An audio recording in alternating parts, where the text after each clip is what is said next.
So, hello everyone. I'm happy to have you here today in the lunch talk of the Healthy and Biodiverse Edible Cities. And I'm really happy to have today some experts from Uganda and Togo here with us. We will focus today on perspectives from Uganda and Togo, advancing sustainable development through integrated, eco-secured, edible and green city practices. Yes, before we start into the different presentations, I will give you some introduction. What is the series about? What is the Edible Cities Network about? How you can participate in the network? And of course, after the presentations, we will have enough time for discussing things. You can use the chat also to post your questions or your thoughts and your comments during the presentations, and then later we come up to your issues and questions and remarks and we'll discuss this. We have 1 hour, and I would like to start with the next slide, Leo. Well, you know that this series started with the Edible City Network, which was a project funded by the European Commission, which produced a network which is growing and adding also some new perspectives and new projects and new developments now. Currently, we have 2 other projects running. You can see this about healthy and biodiverse edible cities and on agroecological practices, which are also partially linked to edible cities and the interlinkages between the edible cities and the surroundings, the regional food production system, how people from the cities that are mostly consumers come more closely in contact with producers from rural sites. Next slide.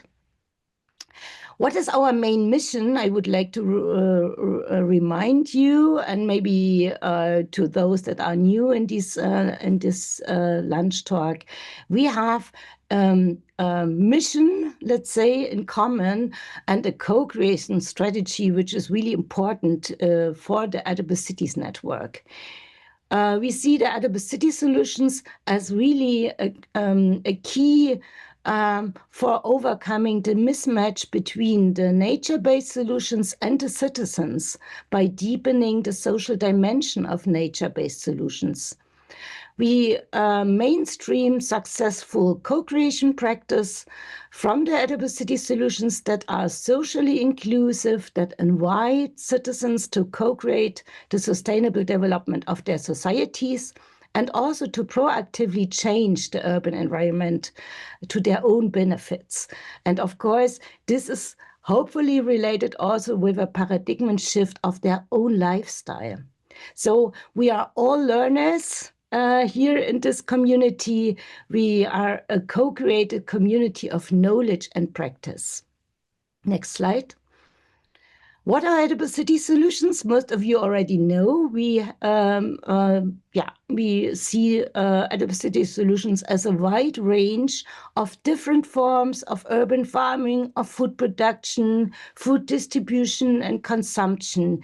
And we hopefully support that they are mostly combined with closed loop systems, for sustainable water, nutrient and waste management, and also have measures to foster urban biodiversity and health, the planetary health, as well as the health of the people.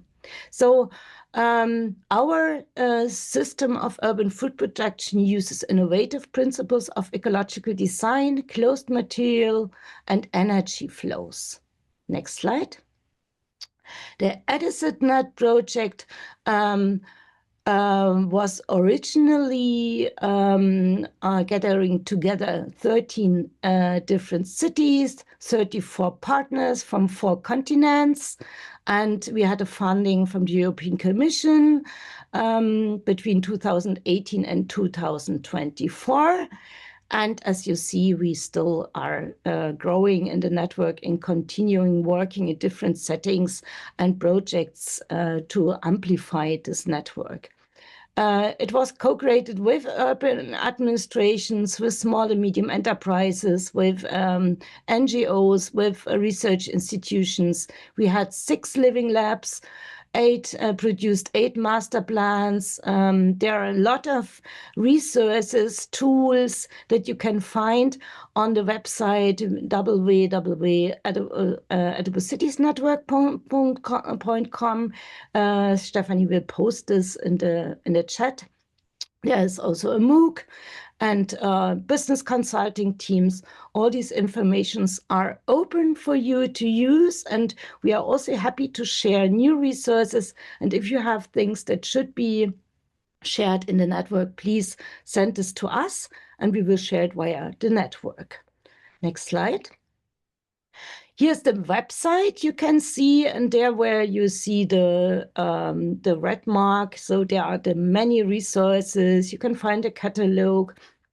There are many events that you can share and visit, and yes, a lot of tools that you can use. Please do so. Next slide.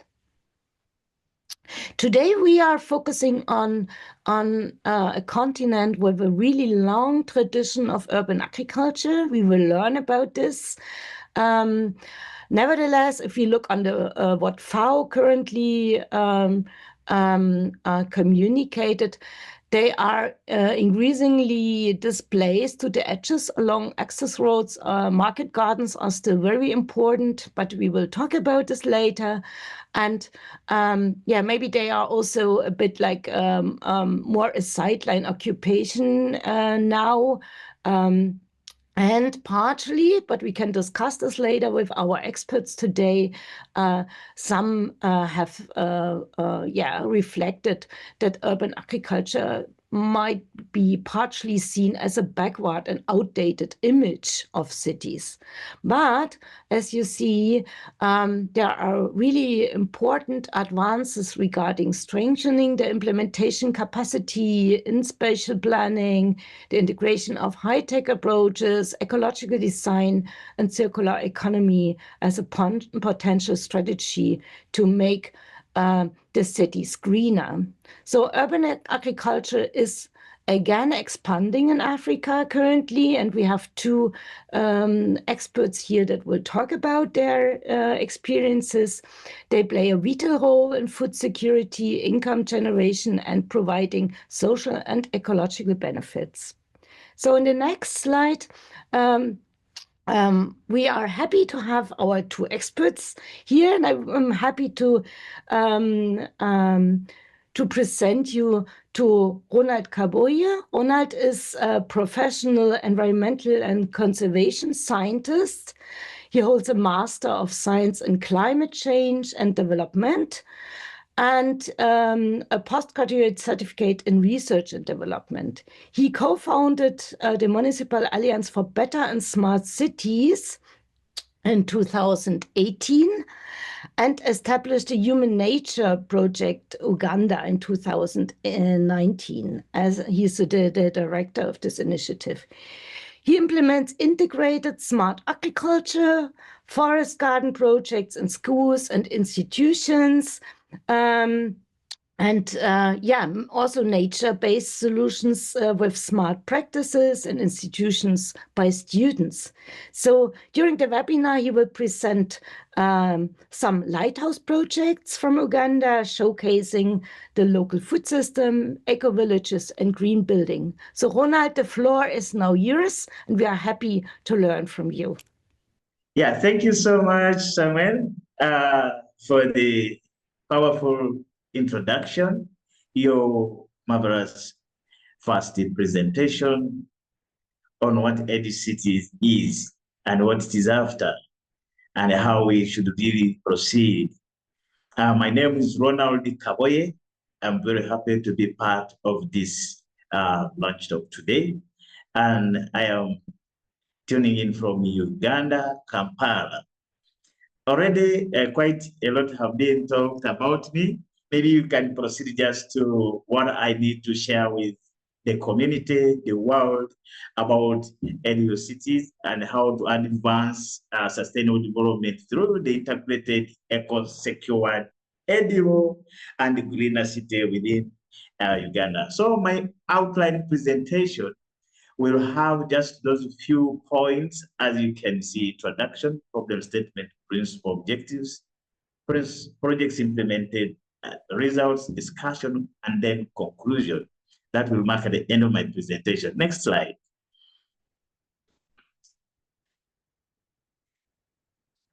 Yes, my presentation is examining the critical importance of building an eco-secured, edible, and greener city in Uganda as a model for achieving a sustainable, edible, and greener urban community with a shared future for all mankind, all humankind, and the efforts to promote an eco-security reflect national and global aspirations for resiliency, equity, and shared prosperity. The focus is on the integration of governance, partnerships, and urban community-based approaches for systemic eco-security resiliency. Of course, this is intended to showcase a critical need towards the advancement of an eco-secured, edible, and greener city within a community, within an urban community with a shared future for all humankind in Uganda. Next. Why would this be? The critical challenges persists in organizational coordination, urban community engagement, and the implementation of eco-secure, edible, and greener city practices. Despite our efforts as Human Nature Projects Uganda, from which I come as an individual to represent the organization, Human Nature Projects Uganda, the efforts in advancing an eco-secured, edible, and greener city practices, there are still many gaps, or there is still a huge gap in the efforts to achieve an eco-secured, edible, and greener city system of practice, including research and networking to raise public awareness, just a short moment, public awareness, financial support and inclusion, capacity building, policy and best practices to promote sustainable national eco-security, edible, and greener city. Without a robust eco-secured, edible, and greener city mechanism, Uganda risks jeopardizing its urban growth and development due to the impacts of food insecurity, overpopulation, poverty, climate change, and several other factors. So getting local means getting concrete, focusing on specific needs and priorities, meaning capacities and risks, and then using the combined insights to put in place solutions that work not only for practitioners and investors, but also, just a moment, but also solutions that work for the community. This is where sustainable development and localized financial innovation intersects for an eco-secured, edible, and greener city. And our major goal is to jointly build an eco-secured, greener city, an eco-secured, edible, and greener urban community for all humankind in Uganda. Next. We have several objectives as to why we are implementing such a powerful goal. Our mission, our major objectives are critically four, and this includes promoting local support and multi-level collaboration on national eco-secured, edible, and greener city frameworks, and analysis on implementation and policy coherence with a focus on national edible and greener city eco-security model clusters, including national training workshops, conferences, seminars, and congresses, organizing like national congress on national edible and greener city practices. The second objective is to establish a national eco-secured edible and greener city research. Come again, just a moment. Yes, to establish a national eco-secured edible and greener city research plan to implement guided edible and greener city eco-security activities, assessing the level of effectiveness of practices and traditional ecological knowledge. The third is to contribute to the establishment and setup of the National Edible and Greener City Research Center that stands to be a pool of information for informed decision-making at all levels in the country. And our last objective is to identify, recommend, form, and strengthen an interdisciplinary scientific commission of professionals, researchers, and academicians for scientific community to guide the flow of the National Research Center. Those are our strategic objectives. Next, we have a number of projects implemented, and our first project is the Eco Villages, where we have the urban communities using participatory design to integrate ecological, economic, social, and cultural systems for sustainable future.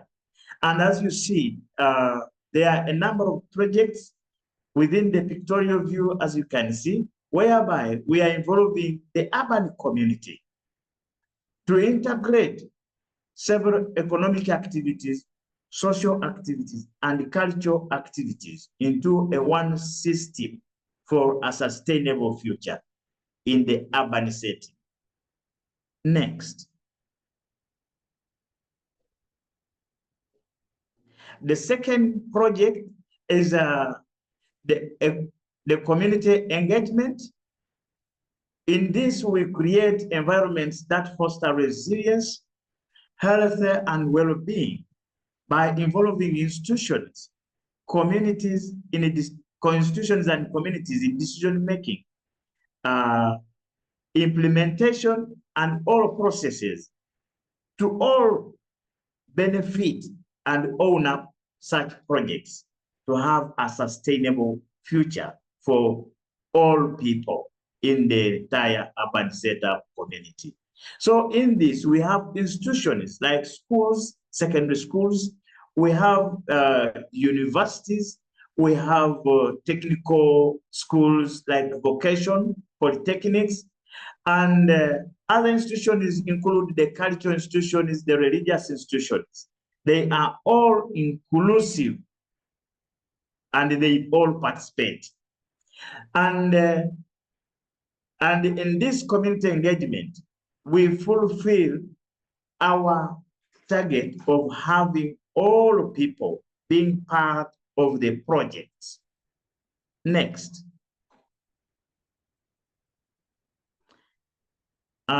We have the project of green buildings. In this, we really tackle climate change, purposely to be much more unique and innovative in all our project setup. Structures are designed with sustainable materials and eco-friendly features to minimize environmental impacts. In this, we do implement waste collections, that's the plastic waste, sorting and reusing with a powerful purpose, with an impactful mechanism, not only in the homestead, but also in institutions, on administrative areas, offices, so that it can be replicated. Just a moment on that very green buildings.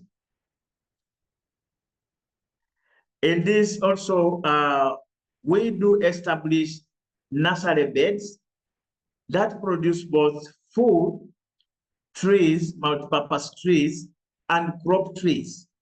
And all these play a big role in really contributing to food security in the urban community, both in schools, whereby students practice such an intensive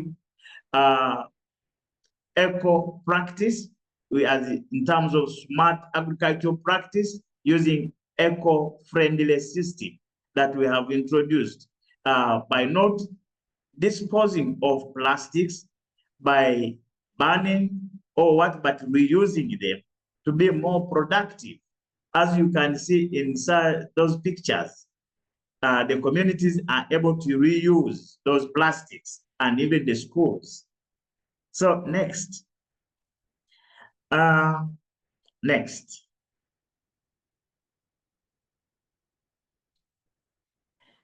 Local food production, which involves growing behind a bit on food. The previous slide. Local food production, it is one major project that we implement not only in institutions, but more so we implement it in institutions as young people are meant to replicate in their homes when they go back. And also we implement this project in community gardens, whereby communities from various angles come together, learn and understand for easy replication. This involves growing and distribution of food, fruits, seedlings, seeds within the urban community to enhance food security and promote biodiversity. And in these, young people, the younger generation, are learning quite much on several affordable food practices, food production practices. Yes, the next project is waste reduction. No problem.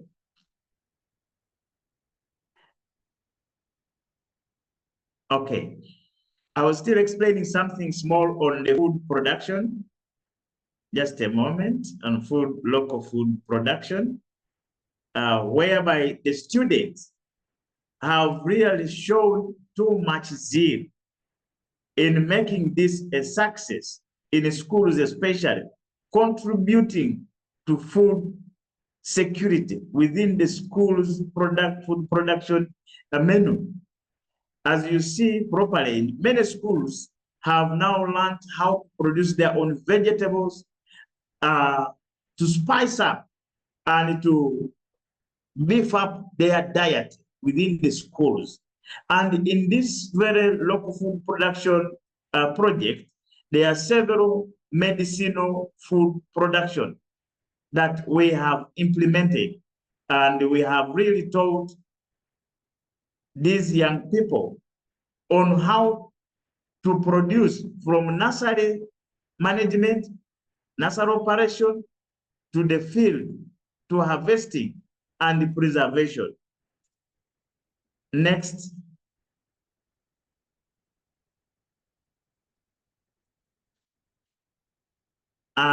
The next is waste reduction and resource management. Of course, this practice minimizes waste generation and ensure efficient use of natural resources, such as the renewable energy. As you can see, the young people and the entire community are really engaging much in what we give them as capacity building and our sensitization to these people.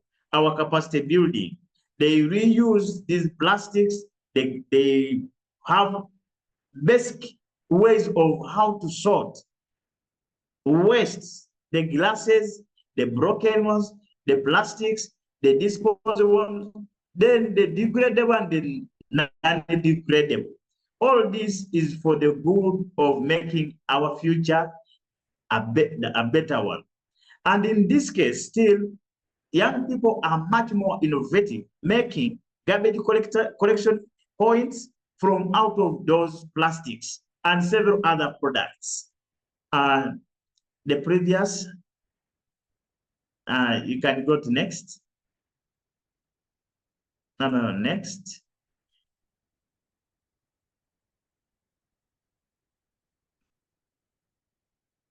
Yes, there, exactly. So what are the results?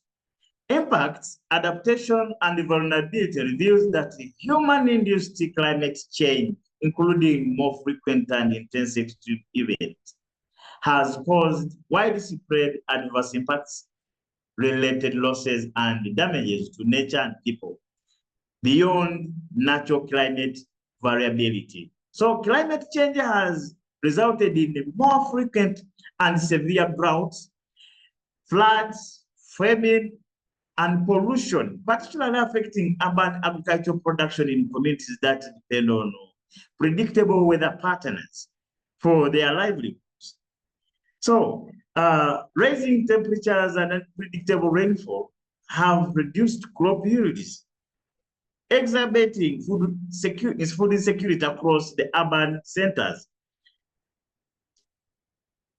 Promoting urban extension, agriculture, and environmental education that benefit urban communities to improve livelihoods as key stakeholders in promoting food security and serving the environment for an inclusive, edible, and greener city eco-security system would be something so paramount that we want to look at. And then lastly is to say that participation of the suburban population activity, suburban population actively considers and explore how to contribute to the mission of building an eco-secured, edible, and greener city with a shared future for all people.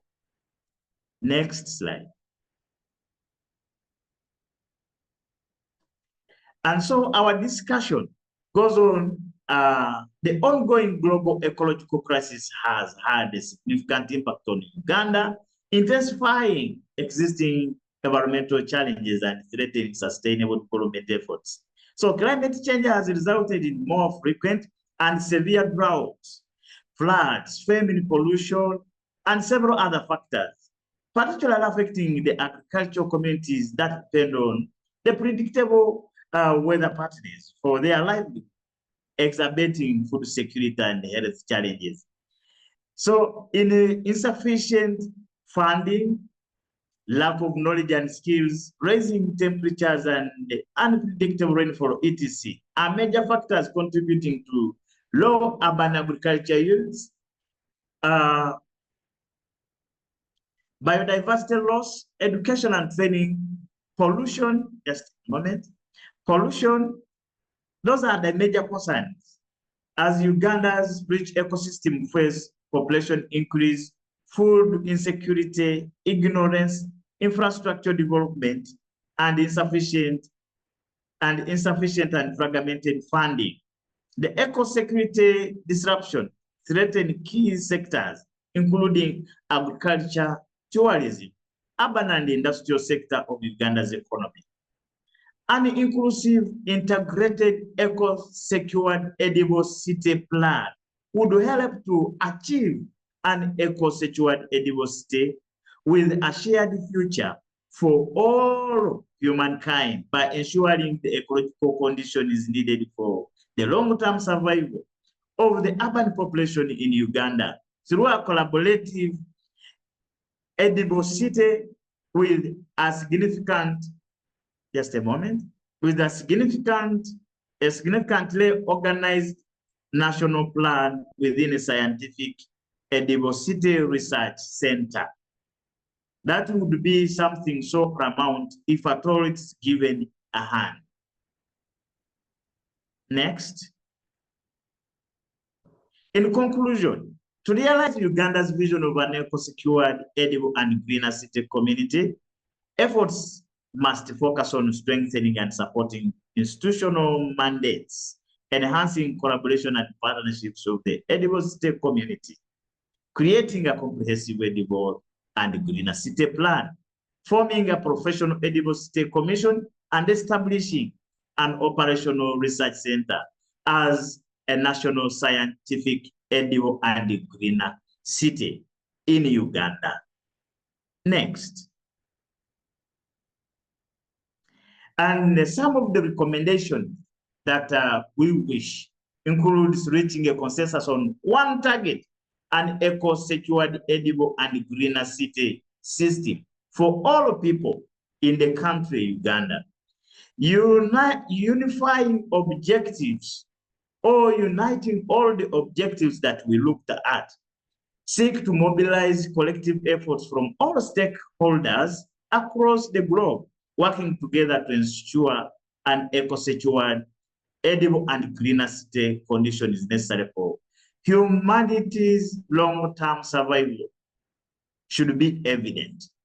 And Human Nature Projects Uganda would be strongly supported and build on a strong foundation of the edible and greener city communities' efforts as the frameworks to safeguard the ecological conditions for the urban population. And lastly, Human Nature Projects Uganda would carry out light-up actions, including mobilizing and organizing meetings, training workshops, conferences, and annual national congresses that bring about new ideas agreed upon by consensus to be implemented in addressing key national eco-secured, edible, and greener city challenges by scientific researchers. Next. Wow. Thank you very much. And that is me, Ronald Kaboye. I wish to hear several exchanges from the audience. Thank you. Thank you so much. Thank you, Ronald, for this inspiring talk. And we will post then the contact links as well in the chat. And also we will share the presentation. We will have the discussion at the end of the next talk. And we already have some nice questions in the chat. So Ronald, maybe you want to have a look on it.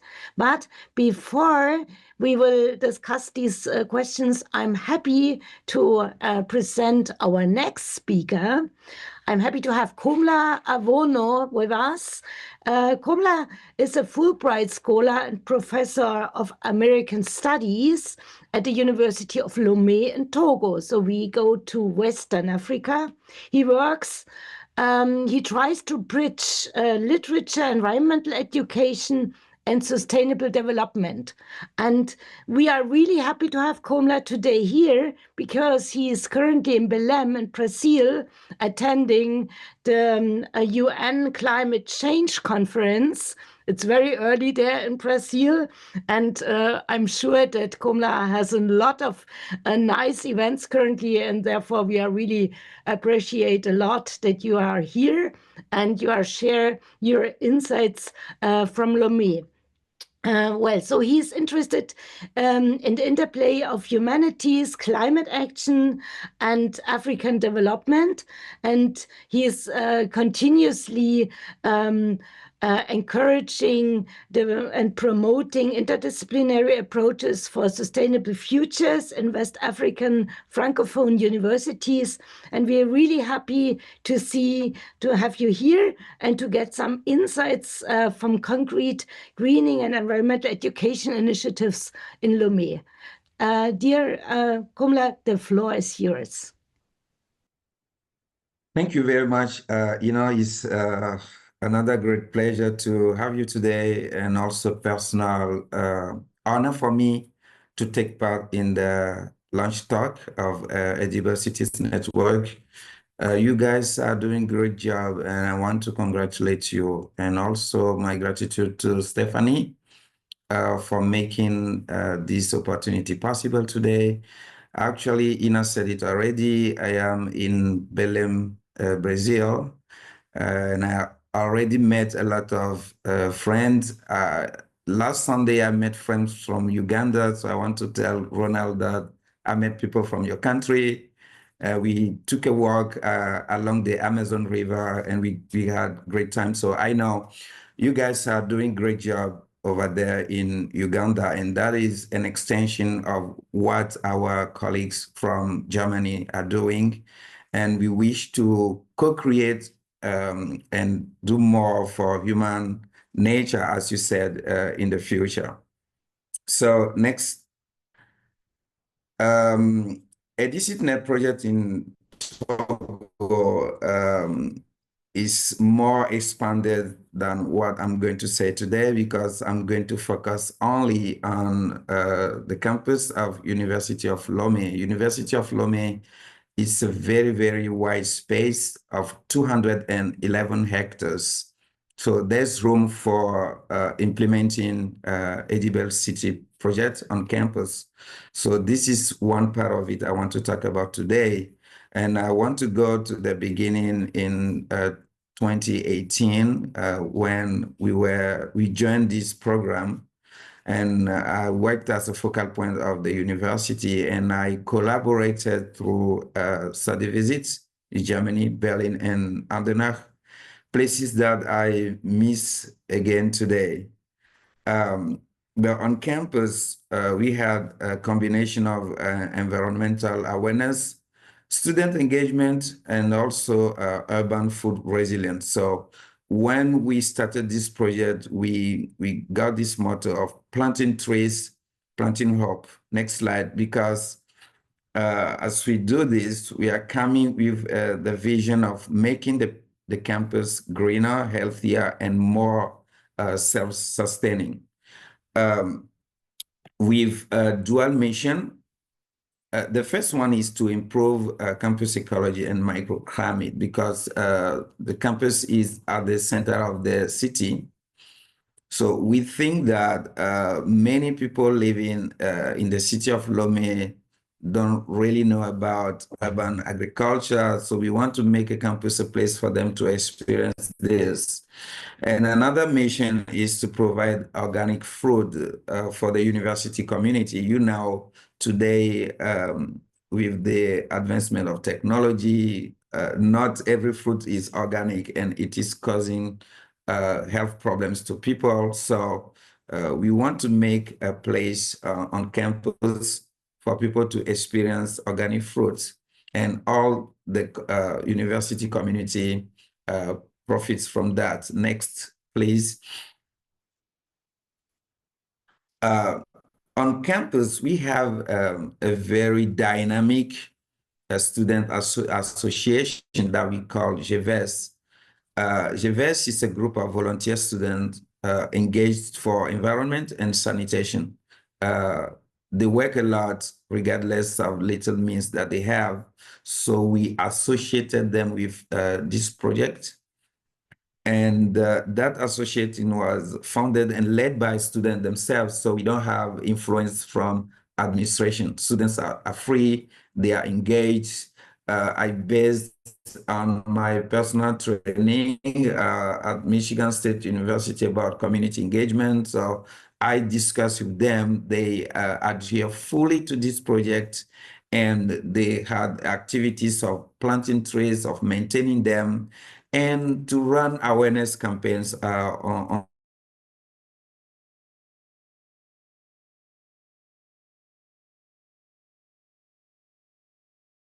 the students.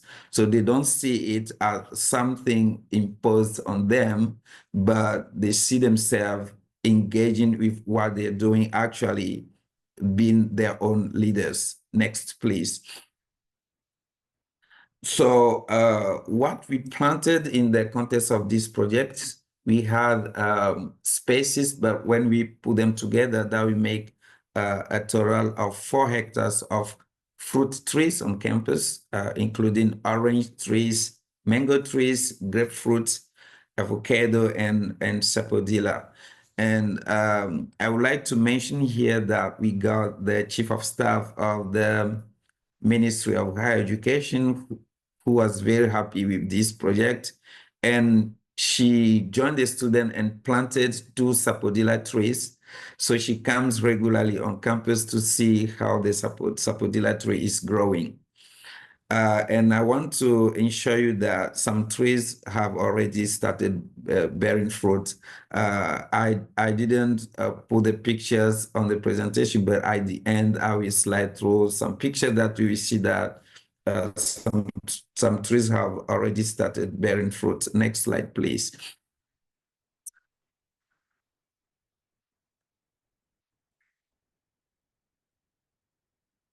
Okay, so some achievement so far, as I said, 4 hectares planted and maintained on campus. The contribution is that there's reduced heat island. You know, Lomé is very, very warm city. So planting trees has 2 missions.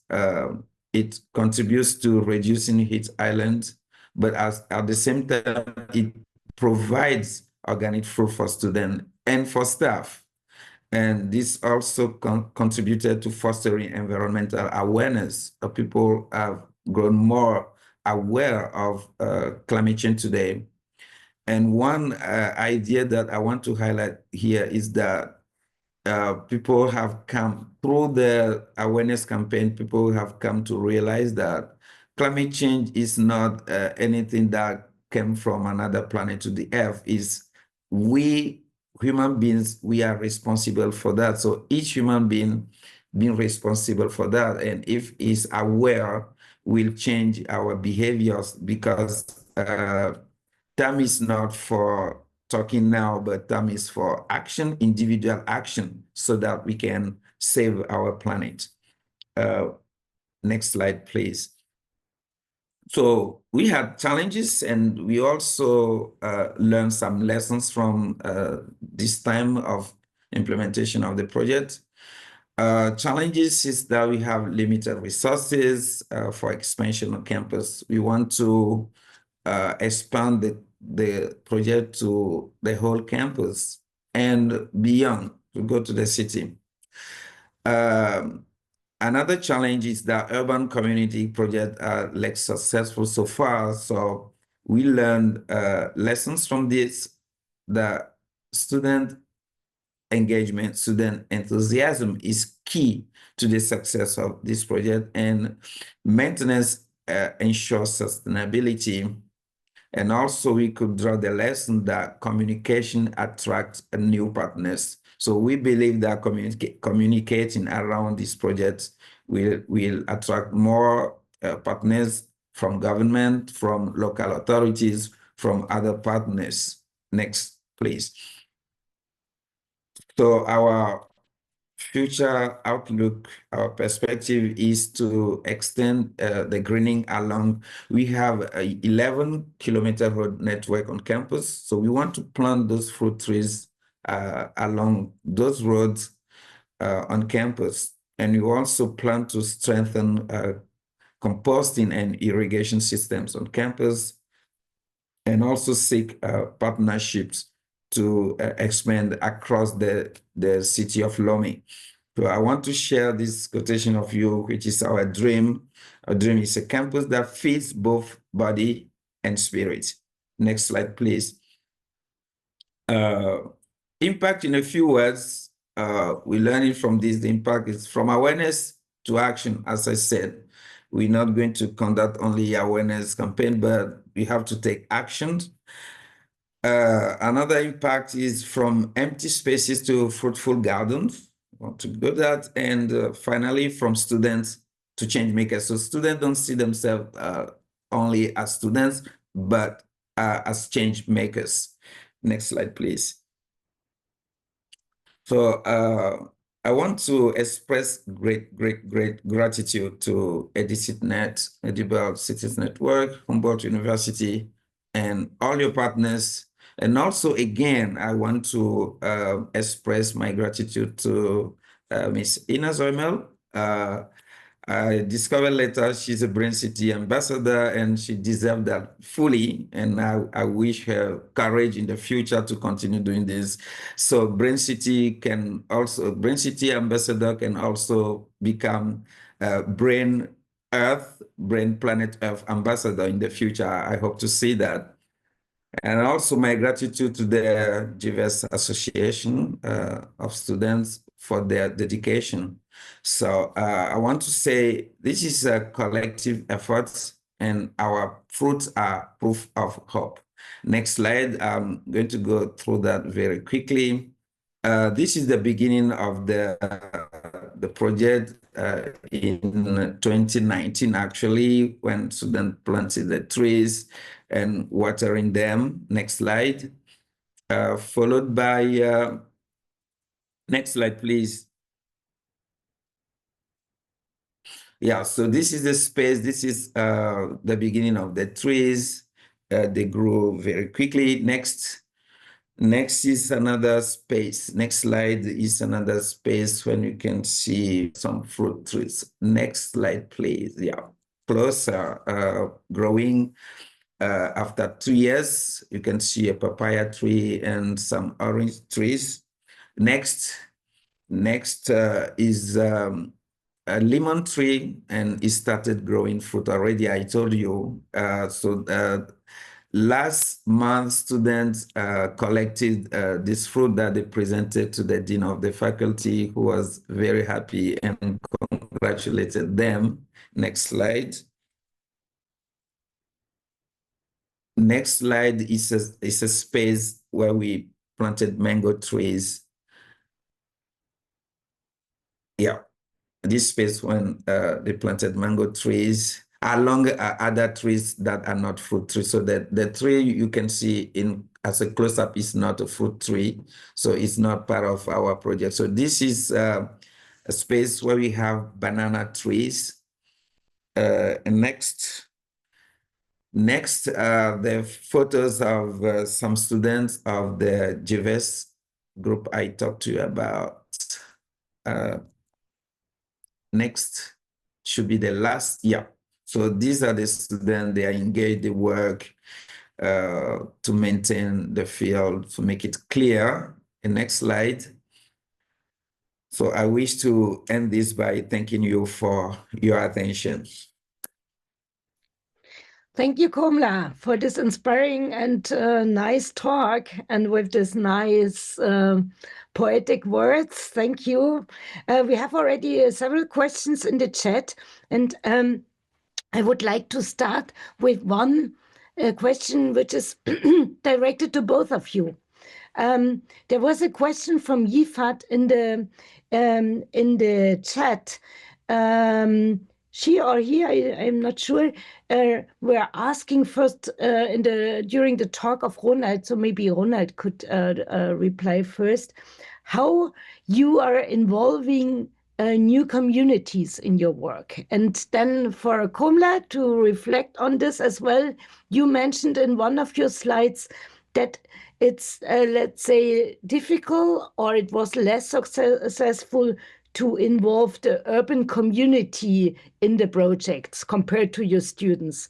So to Ronald first, maybe the question, how you involve the local community and new communities, how you do this, what works, what not, and then maybe Komla can explain a bit where are the difficulties to involve the urban community. Maybe Ronald first.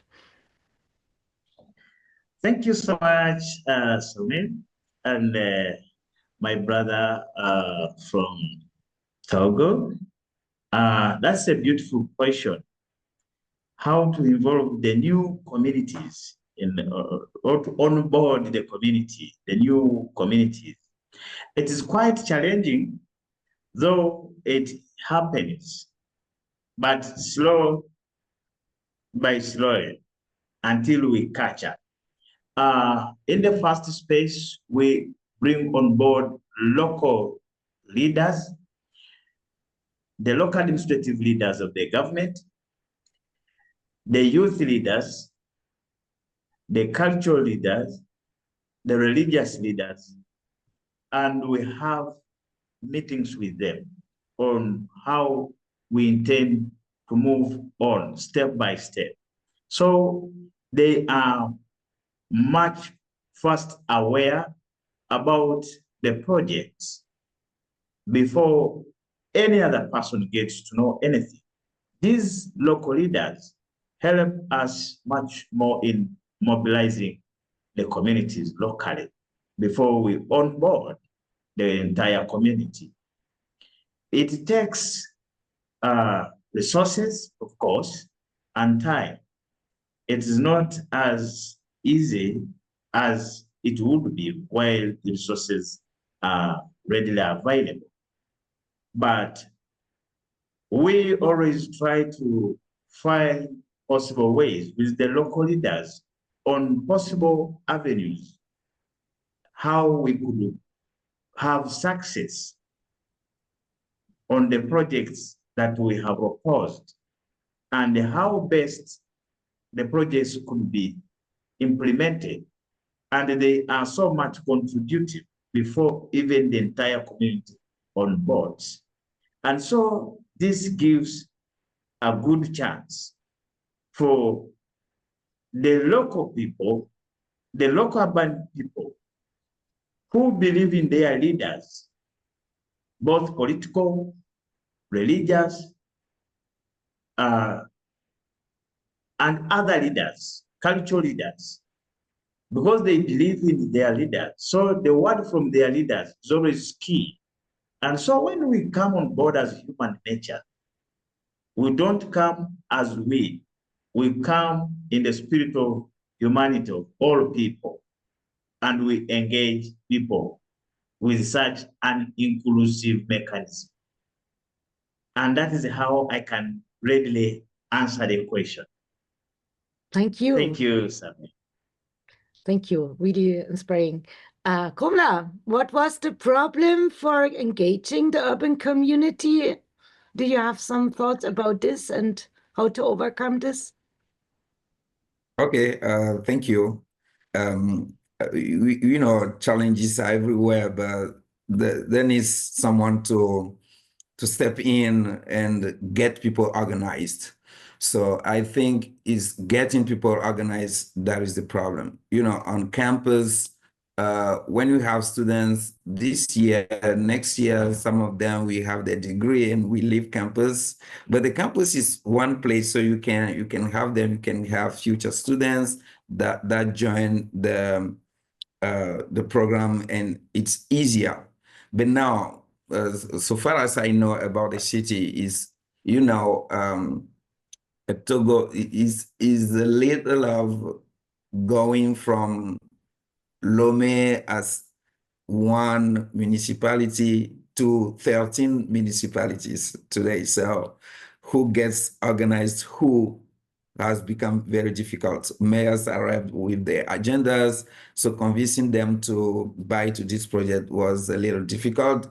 I'm not a politician, so I stayed on campus to get students organized, but we can work to find the municipality of Gulf 2, and I think they took over and something has been done at the level. But I think this is a very great opportunities for other municipalities to join in. But now, one thing I want to say that will feed our reflection for the future is that the one who used to be the president of University of Lomé has recently been nominated Minister of Environment and Climate Change. So I know him. I discussed with him already. He's here in Belém. We talked yesterday. So he's going to have more engagement with mayors in the future to have this project, because I worked with him along some streets in Belém. There are streets with very giant mango trees. He saw that he was very happy. So I think that when we return to Lomé, he's going to help reorganize this project, and people will be more organized and take part in it. So that's what I can say. Thank you. Yeah, this is already really a great result of this travel to Belém. Maybe this is the next question is also linked to this. Does urban agriculture or edible cities, this idea, play a role in the meeting itself, or is this discussed beyond the meeting with this important person, which will push the development of the edible city in Togo? In general, is this a topic, edible cities or urban agriculture in the meeting? For Komla? Yeah, yeah. The minister came here with his staff, but Lomé is already a city where people practice urban agriculture already. People have vegetable gardens. Along the sea, people grow carrots, lettuce, and all, and they do trade with that. So for me, in the beginning, it would be very easy for people to buy into this project. So just this issue of getting people organized that we missed, and I think this is a real opportunity, because I was very surprised to see that the minister arrived here with 8 people of his staff. So that's a huge engagement, and I think that we plan to have a discussion Friday night about this issue and what we can take home after Berlin. Yeah, thank you, Komla. Great. You're welcome. We have another question from Jan from the chat, and he's asking to Ronald where you get the seeds from that you are using in your projects. Are they local, or where you buy them, or do you produce them by your own? And maybe then after your answer, Komla could tell us a bit where you got the trees you have planted in the campus. But maybe first, Ronald, where are the seeds from you are using in your projects? Well, can you hear me? Yes. Super. Thank you, Samuel. The seeds that we use in our projects, we get them from various angles. The first one we implemented we were getting from the National Forestry Authority as the central place, a government central place that we could get the certified correct seeds. National Forestry Authority Seed Center, which is a central place in the country for getting certified seeds. But as we have moved on expanding in one way or the other within our team, we have an activity of seed collection. So liaising and working closely as a partner, National Forestry Authority is our partner. So we do have partnership with the National Forestry Authority, allowing us to go into the national forestry reserves to collect some seeds of particular types that we need, especially the medicinal tree seeds, the indigenous tree seeds. Mm-hmm. And in our setup, we have the capacity to raise the seeds within our nursery beds. Secondly, thirdly, this is the third avenue. The first avenue was now getting from the NFA Seed Center. It's a government single entity. Now we have the second option of collecting from the forests according to the demand and the need as desired. And the third is through buying. We purchase from certified other avenues, urban outlets. There are some outlets that import some seeds, and they do also collect some seeds. So according to the need that we have, we can purchase. But before we purchase, it means we don't have in our own nursery bed. That is how we do manage the seeds in our projects. But maybe to add on to that, it needs a well set up team that can really manage seed collection, seed sorting, seed raising within the nursery beds. But of course, such personnel we have them in place as Human Nature Projects Uganda. Thank you. Thank you. Yeah, thank you for these insights. Yes, and we will make notes of this question regarding the seeds as well. This is also an interesting topic that we could take for a future lunch talk. Komla, how was it with your trees? You have used seedlings from a nursery, or how it worked in your project? Yeah, okay. For apart from the sapodilla tree, which I went to collect in Ghana. Ghana is our neighboring country. All the rest we have them in Togo. So there are big nurseries, some in Lomé and some in a city called Palimé. Palimé is 120 kilometers northwest of Lomé. So when you go there, you have very big nurseries. And you just need to pick the plants that you have. And also a school of agriculture on campus that we see that give us advising about type of fruits that can grow in the south of Lomé. Lomé is on the south. So that's the one way of us of collecting the seed that already grow in nursery and use them. Yeah, thank you.